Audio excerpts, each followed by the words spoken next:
Vamos a seguir leyendo en catalán. Salmo número 100, que es la meditación que nos toca esta noche. Aclameu al Senyor arreu de la terra. Salm de lluança. Aclameu al Senyor arreu de la terra. Serviu al Senyor amb alegria. Entreu davant d'ell amb crits d'entusiasme. Reconeixeu que el Senyor és Déu. Ells han creat i nosaltres som seus. Som el seu poble i el ramat que ell pastura. Entreu als seus portals donant-li gràcies. Canteu lluances als seus atris. Enaltiu-lo, beneiu el seu nom. Cant de bo és al Senyor. Perdura eternament el seu amor. És fidel per segles i segles. Damos paso a Eric que nos comparta. Amén. Doncs, si voleu, ho faig en català, però no en sortirà tan bé. Bueno, vamos al Salmo 100, que ya hemos leído, y como sabéis, seguimos el estudio de los Salmos. Antes hemos estado conociendo un poco más a quién era Dios, y ahora lo que vemos es nuestras actitudes, cómo los Salmos nos llevan también a no solo tener pensamientos y conocimientos bíblicos, sino también a tener actitudes y sentimientos bíblicos. Entonces, lo que vemos también es que las dos cosas, pensamientos, doctrina correcta y sentimientos y alabanza y expresiones externas, van de la mano. No son cosas que podemos separar, sino que tienen que ir juntas. ¿De acuerdo? Entonces, el Salmo 100 nos da la oportunidad perfecta de ver cómo estas dos cosas se relacionan. Leíamos, versículo 1, aclamad con júbilo al Señor, toda la tierra, servid al Señor con alegría, venid ante Él con cánticos de júbilo. Sabed que Él es el Señor, sabed que Él, el Señor, es Dios. Él nos hizo y no nosotros a nosotros mismos. Pueblo suyo somos y ovejas de su prado. Y el título que aparece en las Biblias, en la mayoría, es Salmo de Acción de Gracias. Y como vemos, es un salmo que nos invita, ¿verdad?, a expresar nuestra gratitud hacia Dios. Y el salmista empieza llamando a la adoración y a la alegría, ¿verdad? Dice, aclamad con júbilo al Señor, servid con alegría, venid ante Él con cánticos de júbilo. Si os fijáis, hay una invitación clara a alegrarse, a celebrar al Señor con júbilo. La palabra es como con ruido, de verdad, ¿no? O sea, con alegría, con expresiones externas. Y lo importante es ver que al Señor le importa lo que hacemos y decimos, pero al Señor también le importa el cómo o con qué actitud lo hacemos, ¿verdad? Porque, a ver, podemos estar cantando, tú eres el Dios que adoramos, todopoderoso y soberano. Podemos cantar así, ¿verdad? Pero ¿qué estamos expresando cuando cantamos de esa manera? Porque quizá o no lo creemos en ese momento o no estamos pensando en lo que estamos cantando, ¿verdad? Porque nuestras palabras no se complementan con la actitud que tenemos. Un predicador puede estar diciendo, tenemos que estar amándonos más, hermanos, hay que amarse. Pero el mensaje que está dando con la boca no se corresponde con la actitud que está mostrando, ¿verdad? Entonces, al Señor le importa tanto lo que decimos, lo que hacemos, pero también la actitud, las expresiones que usamos para hacerlo. Por supuesto, no estoy defendiendo que tengamos que ser súper sentimentales y pues voy a la iglesia, apago el cerebro y a dejar que corran las emociones, ¿no? Más bien tenemos que ver que las dos cosas están relacionadas. emociones, sentimientos, con conocimiento y doctrina. Y si nos fijamos en el versículo 3, vemos ya la primera conexión, porque ha empezado, ¿no? Aclamad con júbilo, servid con alegría, pero el versículo 3 dice, reconoced, o otras versiones dicen, sabed, que el Señor es Dios. Él nos hizo y somos suyos, pueblo suyo y ovejas de su prado. Como vemos, el salmista no está llamando pues alégrate porque para estar alegre y ya está, ¿no? No está diciendo, no nos está invitando a una adoración vacía, sino que está anclando, está depositando la alabanza y la adoración en verdades que no cambian. El Señor es Dios.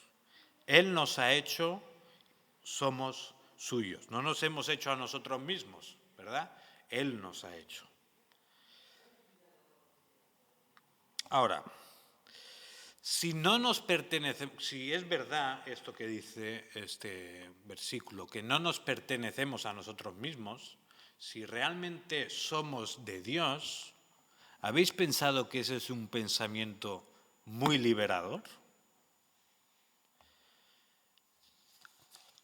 Hay un filósofo estoico llamado Epicteto que dijo, nadie es libre si no es dueño de sí mismo. O sea, nadie es libre si no es dueño de sí mismo. ¿Qué os parece la frase? ¿Está bien? Hoy en día es la idea que en verdad la gente tiene sobre la libertad, ¿no? Y se vende como una idea nueva, pero vemos que ya es de hace miles de años. Cuando tú le dices, oye, ¿qué significa ser libre? Le preguntas a alguien, pues ser libre significa que hago lo que quiero, cuando quiero, donde quiero y con quien quiero, ¿verdad? Eso es lo que este mundo considera como libertad. Pero, ¿realmente eso es la libertad? Fijaos, por ejemplo, lo que dice el Salmo 119, versículo 44 y 45. Dice, y guardaré continuamente tu ley para siempre y eternamente, y andaré en libertad porque busco tus preceptos. Fijaos aquí la aparente contradicción. Está hablando el salmista de preceptos, de leyes, mandamientos, y está diciendo, o sea, tú dices esto hoy en día y el mundo piensa, pues leyes, normas, reglas, todo eso anula libertad, ¿no? Pero aquí el salmista está diciendo, busco tus preceptos, entonces ando en libertad. En la palabra en hebreo, aunque yo no sé mucho, pero parece ser como que habla de un camino ancho. Andar en libertad significa pues que andas en un camino ancho, ¿no? Y que pues tú te mueves un poco libremente. Pero el salmista está diciendo, tus mandamientos, tu ley, tus preceptos son los que me dan libertad. O sea, cuando vivo en esos mandamientos es cuando soy libre de verdad. Por tanto, la verdadera libertad se experimenta no cuando alguien hace lo que quiere o ignora la palabra de Dios, sino cuando uno se somete a la palabra de Dios. La verdadera libertad se da cuando nos damos cuenta de que pertenecemos a Dios, que somos suyos y entonces nos sometemos a su voluntad y a su palabra. Por tanto, los que creen que son libres por hacer lo que quieren e ignorar a Dios, en verdad lo único que hacen es ponerse más cadenas y hacer como su celda más pequeña, o sea, reducir su libertad. Otro autor decía, nadie es más esclavo que el que se tiene por libre sin serlo. O sea, los que piensan que son libres por esto, en verdad, lo que son es más esclavos. Así que nosotros, que somos el pueblo de Dios, podemos estar agradecidos porque pertenecemos a Dios, porque no somos nuestros propios dueños. ¿Te imaginas que tu vida dependiera de lo bien que hagas las cosas? O sea, ¿te imaginas que tu vida dependiera de que siempre tomes la mejor decisión posible en cada instante? ¿O que salgas de tu casa y tu vida depende de que seas capaz de sobrevivir a los peligros que hay fuera? ¿Quién podría realmente vivir de esa manera, sabiendo que pensando que su vida le pertenece a él? Nosotros como pueblo de Dios tenemos el privilegio de saber que no somos nuestros, sino que pertenecemos a Dios. Entonces, os quería proponer primero, luego en el versículo 3 dice lo bonito, ¿no? Él nos hizo y somos suyos, pueblo suyo y ovejas de su prado. O sea que no solamente somos suyos, en el sentido de que le pertenecemos, sino que somos como sus ovejas, que Él provee también para nosotros y nos da lo que necesitamos. Entonces os propongo ahora de que le demos gracias a Dios por esto, que le alabemos con alegría, como nos está diciendo el Salmo, que expresemos con júbilo nuestra alabanza y adoración a Dios y que le demos las gracias porque somos suyos. Y luego vuelvo un poquito más, ¿de acuerdo?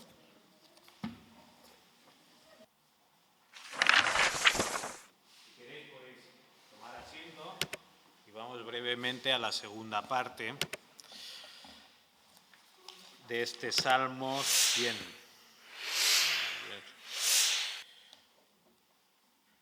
Disculpad que me encuentre, vale. Bueno, el Salmo 100 sigue, como vemos, y el versículo 4 dice: entrad por sus puertas con acción de gracias y a sus atrios con alabanza. Dadle gracias, bendecid su nombre, porque el Señor es bueno. Para siempre es su misericordia y su fidelidad por todas las generaciones. Fijaos que aquí otra vez tenemos dos partes diferenciadas. En primer lugar, otra vez se nos llama a la acción de gracias, a la alabanza, o sea, entra con acción de gracias por sus puertas. Bendice el nombre del Señor. Dadle gracias. Esa es la primera parte. Y la segunda parte del versículo 5 tenemos los motivos que nos deben llevar a esa adoración. O sea, otra vez no tenemos una adoración vacía o aleatoria o di lo que creas por lo que te parece, sino que hay unos motivos por los cuales podemos alabar al Señor. Y es interesante ver cómo este salmo, que es de acción de gracias, nos lleva en cierto sentido a la acción, ¿verdad? Porque si repasamos desde el primer versículo, veremos que hay muchos imperativos. Habla de aclamad, servid, venid, sabed, entrad, dad, bendecid, ¿no? Y es curioso porque a veces si pensamos en el agradecimiento creemos que es algo interno, ¿no? Alguien te da algo, entonces, ¡ay, gracias! Pero ya está, ahí se queda el agradecimiento muchas veces. Y en cambio en este salmo vemos que Dios da un montón de órdenes, ¿no? De hacer varias cosas para demostrar ese agradecimiento y esa adoración a Dios. Y bueno, en esa época tenían el templo y la adoración a Dios pues implicaba a veces un viaje largo, a veces implicaba pues animales, sacrificios, o sea, había un poco que currarse la adoración a Dios, ¿no? Hoy no tenemos templo, hoy no tenemos que traer animales ni cosas de estas, pero igualmente tenemos un llamado de parte de Dios a la acción, a demostrar nuestra gratitud y nuestra adoración a Dios, ¿verdad? Y el agradecimiento, como hemos dicho, no es solo un sentimiento cálido interior, sino que también son las acciones que llevamos a cabo. Y pueden ser pues, ofrendas, pueden ser oraciones, servicios que hagamos a los hermanos o a otras personas. A veces pueden ser votos o compromisos que tomamos con el Señor, hay muchas formas en las que nuestro agradecimiento a Dios se puede demostrar. Pero ahora os pregunto, ¿podemos estar agradecidos siempre? ¿Podemos estar agradecidos a Dios cuando las cosas ya no nos van tan bien como han ido en otras veces? ¿Qué pasa cuando hay una enfermedad que no se puede curar? ¿Podemos darle gracias al Señor en esa situación? ¿Qué pasa cuando, nos han robado en casa, cuando nos echan del trabajo, cuando tenemos problemas con la familia o en la iglesia? ¿Podemos dar gracias o estar agradecidos en esos momentos? Y nos vamos al extremo.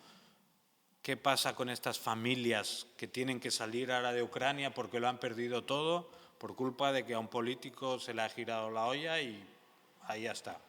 ¿Estas familias pueden estar agradecidas a Dios? El versículo 5 nos da la respuesta y nos da la base por la cual podemos estar agradecidos siempre.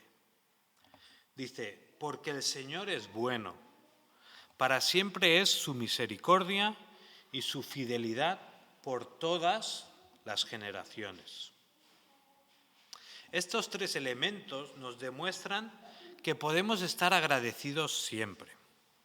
Normalmente el agradecimiento nos surge por cosas circunstanciales, ¿no? Porque tenemos una casa o un piso donde vivimos, porque tenemos comida, porque tenemos un trabajo, porque tenemos salud.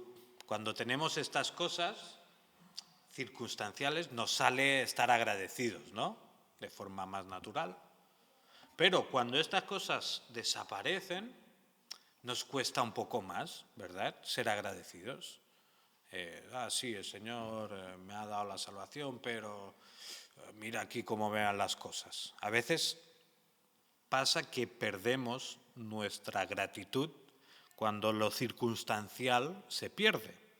Pero si nos fijamos en este salmo, el versículo 5 nos da tres elementos que no cambian, que no son circunstanciales, que no dependen de cómo van las cosas fuera, ¿verdad?